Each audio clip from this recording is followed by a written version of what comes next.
My name is Gino da Campo. I'm a chef born and raised in Italy. For Italians, the most important thing in life is food. Look at that. Let me show you how mouth-watering ingredients have shaped my home country. I said the most important thing is love and passion to put in there. I'm with it. Tonight, the fascinating city of Bologna. Ciao, bello. How are you doing? Nice. An Italian treasure trove. The best sausage in the history of Italian sausage. And think you know Bolognese sauce? Well, think again. My grandfather showed it to me when I was a little boy, and I've been using the same recipe since then.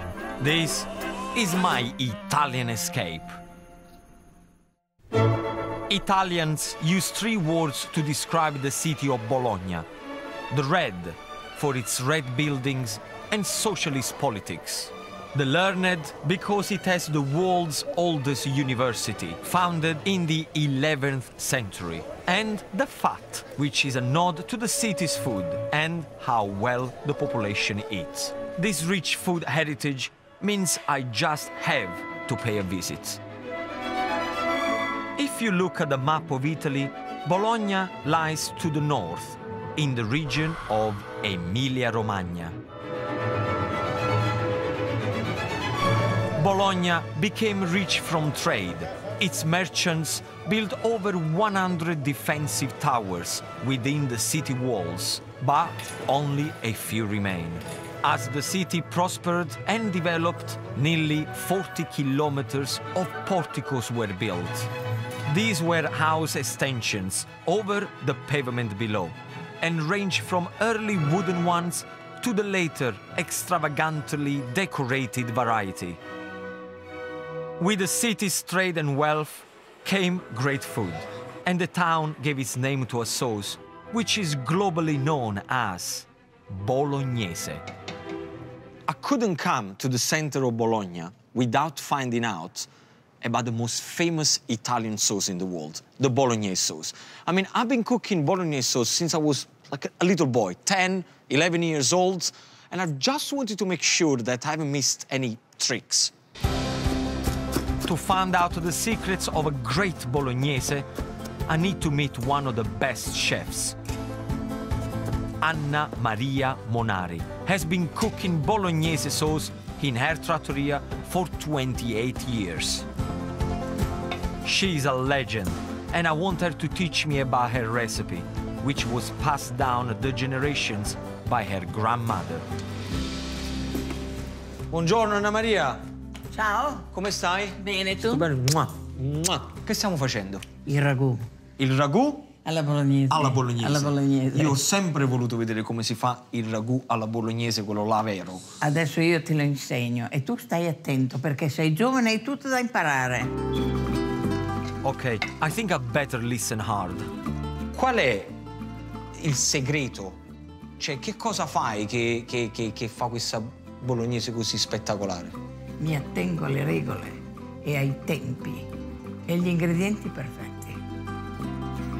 Anna Maria shows me how she prepares her vegetables and explains why her onion goes through some severe surgery. She just said one very important thing. Whenever you cut an onion in half, you need to take the heart of the onion away, because that is what it gives you acidity. It makes the digestion going really funny. Prima di morire lei, ci fa morire a noi. Ti fa morire. She said, before you kill yourself, it's better to kill the onion first by taking the heart. That's the way it should be done. She uses a combination of minced meats that I've seen before, pork and beef. But what's new to me is the way she uses tomato concentrate. She said, whenever you put tomato concentrate, put a little bit of water, so then when you mix into the ingredients, it melts properly. This is cool. People from Bologna use very little tomato in their sauce. But the British, Northern Europeans and Americans make a more tomatoey version. Anna Maria's next tip is to avoid wine. For the type of ragu she makes, it will give an acidity. Ascolta, il ragù è una melodia, bene? Ok. È come che tu in mezzo a una melodia di archi bellissimi che fanno ognuno del meglio di sé, fai così. She said ragu is like a melody.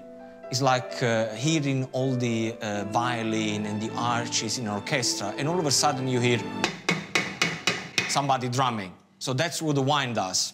I'm not sure about that, because the wine, if you take the acidity part away, the alcohol away, you should be able to pick up the wine flavor. But who am I to contradict this beautiful woman? And I think if I do that in Italian, she will kill me. So she's now showing me the pasta that is going to go with the ragu, which is tagliatelle.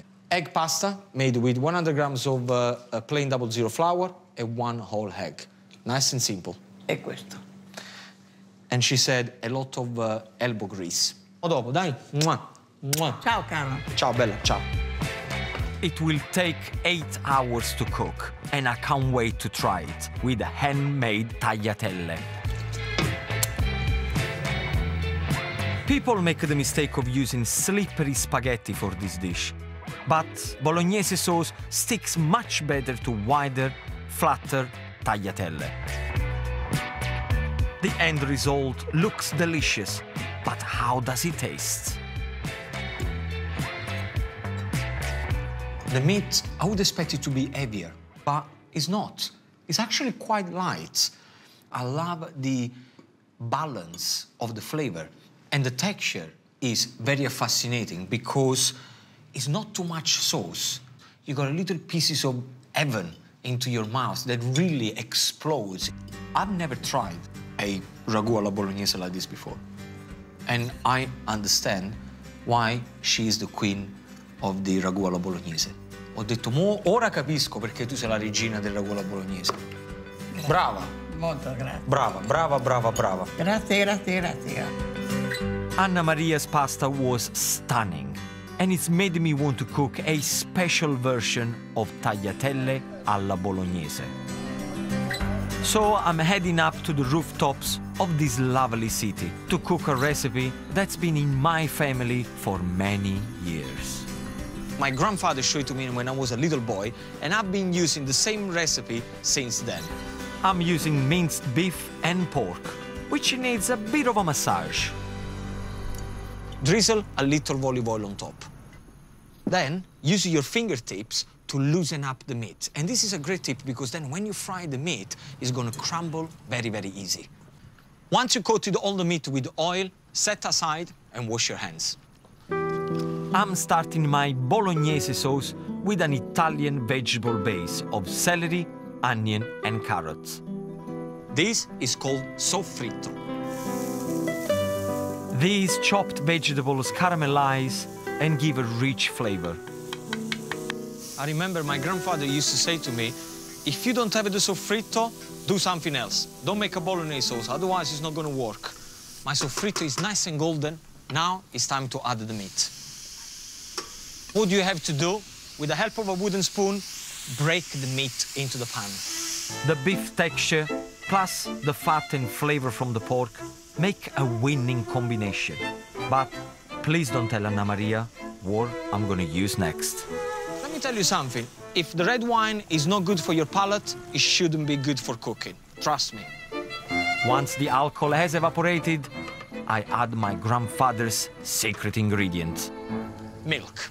The reason why you add milk is because it helps to tenderize the meat. Don't add too much. Probably you want about 6 to 7 tablespoons, no more than that. And make sure you stir everything together again. You won't allow the milk to bubble away for about a couple of minutes. Whenever you make bolognese sauce, you should never put too much tomatoes in it. Okay, so what I'm gonna start is with double tomato concentrates. It's gonna give me a nice shine to the sauce and lots of flavors. Next, I'm going to add the passata. Sieve tomato, about 300 milliliter. That's all the tomato I'm using, and it needs to be properly mixed into the meat. It's time to pour in the vegetable stock, enough to cover the meat. This succulent sauce needs to simmer for 3 hours and then rest for a more intense flavor. I couldn't serve my beautiful sauce with anything except tagliatelle. Always mix the pasta into the sauce so every strand gets a good coating. Pile it high. The last touch, a little drizzle of extra virgin olive oil on top. Buonissimo. And there you have it. My grandfather tagliatelle alla bolognese, cooked right here on the top of Bologna. Happy Gino. I found out all I can about Bologna's most famous food, but there is still more to discover. Next, an intriguing legend.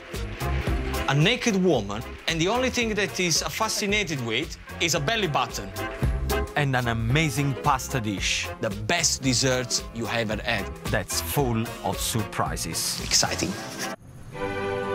I'm in the medieval city of Bologna, often overlooked by tourists for nearby Florence or Siena. This is Italy's gastronomic capital. Bologna may be world famous for naming a pasta sauce, but there is another food produced here which the locals are proud of: mortadella. It may look like spam, but this is a specialty cured pork sausage. It's made from shoulder and cubes of fat. And where better to try it than this beautiful shop, where I'm meeting 4th generation butcher, Davide Simoni. Ciao, bello. How are you doing? Nice. If you had to describe mortadella, how would you describe it? Mortadella is the best sausage in the history of Italian sausage. You must have some mortadella for me to try. Of course. Mortadella is my favorite meat. I've always loved its mild, sweet taste. It's very smooth. It's got this kind of velvety texture, and it's not too fattening either. What are the different ways that people eat mortadella here in Bologna? We have it for breakfast in a panini. We have it for lunch, for example, grilled over a barbecue. We have it for antipasti in a skewer or in dadini, what we call this square shape. But above all, we put it in the filling for tortellini. That's our traditional pasta. So not only do people from Bologna eat mortadella for every meal, they also stuff it into their pasta. If you go everywhere in Italy, there is always a particular shape of pasta which is associated with a region or with a town, with a city. It would be impossible for me to come to Bologna and not to learn how to make the Bologna shape of pasta, which is tortellini and tortelloni. Tortelloni are large, ring-shaped pasta, usually stuffed with ricotta cheese and spinach. Tortellini are the smaller version, normally filled with mixed meats and served with broth. I'm off to visit sisters Monica and Daniela Ventura, who I've heard make some of the best tortellini in town. Buongiorno! Come va? How do you make your pasta? Only flour, double O, and eggs, without salt, without oil, nothing. Only that. Fresh pasta without salt. Why? Because you salt the water. Ah, I always make fresh pasta with a little pinch of salt. No? No. That's the way my mother told me. How am I going to say now to my mother that she was wrong? What's the filling in there? What have we got? It's an old recipe. We cook it with the butter, pork, mortadella, ham. So this is actually already cooked. Yes. Girls, what are we doing here? So we are putting some filling in the square, and then we start to close tortellinis. You're going too fast. The sisters may be going fast, but it's not surprising. They've been making pasta here for 18 years. They fold the corners together and trap the filling inside. Then the pasta triangle is turned around their finger for that circular shape. So how is the tortellini shape came about? The legend says a priest saw through the keyhole a fantastic woman that was Venus, and he saw the belly button. And so he decided to reproduce with making pasta the shape that he fell in love with. So he made tortellino, and as you can see, it's like a belly button. And tell me something, this priest that looks through a keyhole, a naked woman, and the only thing that he's fascinated with is a belly button. He was a priest. So I see, all right, He didn't see all right, anything that's else. why he's the priest. Time for me to make my first tortellino. Yes. And it's a little fiddly. Squeeze. Squeeze, 1 second. Then turn around. Perfect. Oh, this is my first belly button, look. Huh? It's great. Not bad. No. If you go faster for Christmas, we can ask you to come here and work and make 60 kilos a day of tortellinis. 60 kilo, these things? Yeah. No. I think I'm gonna... Go to holiday. I'm gonna go somewhere else at Christmas. Yeah. Who showed you how to make tortellini? When we were little young girls, our grandma, our mother started to teach us how to make tortellinis. The problem was that we made one and ate three. So we were out of the kitchen. Okay, I want to try the tortellini. It's too much talking. I need to start to taste. Okay, so... What's the best way to do it? These gorgeous tortellini are simmered and served in chicken broth. And I can't wait to get my teeth into them. The first thing that I get is the mortadella. Then definitely the pork. Buoni. Simple flavors. Great, nice and al dente. I love it. Pasta fillings don't always have to be savory. So I've come up with an idea for sweet pasta, stuffed with ricotta cheese, nuts, and delicious chocolate chips. It's gonna be the best desserts you ever had. And where do we start? Right here, with 00 plain white flour. In there, I'm going to add 2 whole eggs and 1 egg yolk. In goes unsalted butter and caster sugar. Get yourself a wooden spoon and start to work the flour into the egg, the butter, and the sugar with the back of the wooden spoon. Straight in, from the middle, go around. This technique stops me getting messy. I'm gonna get the back of the wooden spoon sticky first, and then I'm gonna put my fingers in there. Turn the dough out and knead away. And with a little Gino magic, the dough is done. Rest the dough in a fridge for 15 minutes. It will be easier to roll. For the filling, I've got ricotta cheese. Make sure, with the help of a fork, that you make the ricotta nice and smooth. Chopped hazelnuts give a crunch. Then add the zest of 1 whole orange. And would you believe it? Chocolate chips for pasta. Mix everything together. I've made some discs with rested pastry. But before they can be filled, make sure you go yourself a beaten egg and a pastry brush. Gently brush the egg all around the edges of the disc. And that is gonna help you to seal the discs properly. Now I load up each disc with my sweet mixture. But don't overfill them or the parcels won't close and will burst when you cook them. Carefully close up the discs, pressing the edges. Just to make sure that the filling doesn't go anywhere, I'm going to use a fork to press it down. A fork makes the edge stronger and much prettier. It's time to fry. Pick up the pasta, and it goes straight in.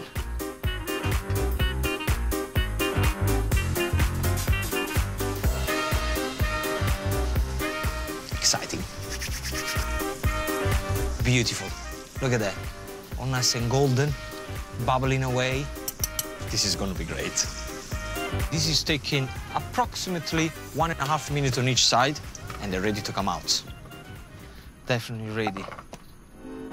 Nice and crispy, so get yourself straight away a serving plate. These half moons are best served hot, so you need to be quick here. I'm gonna drizzle a little honey on top. And finally, a little touch of icing sugar. Beautiful. Sweet pasta filled with ricotta cheese, crushed hazelnuts, orange zest, and chocolate chip. Enjoy.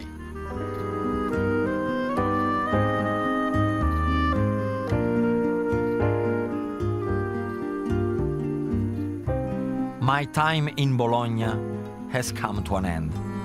I've realized that the traditions and recipes of this area are passed down the generations.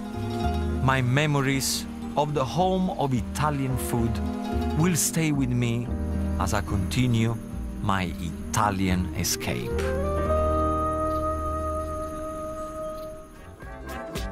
You can find all Gino's delicious recipes and more in his accompanying book, Gino's Italian Escape: A Taste of the Sun, out now from all good retailers.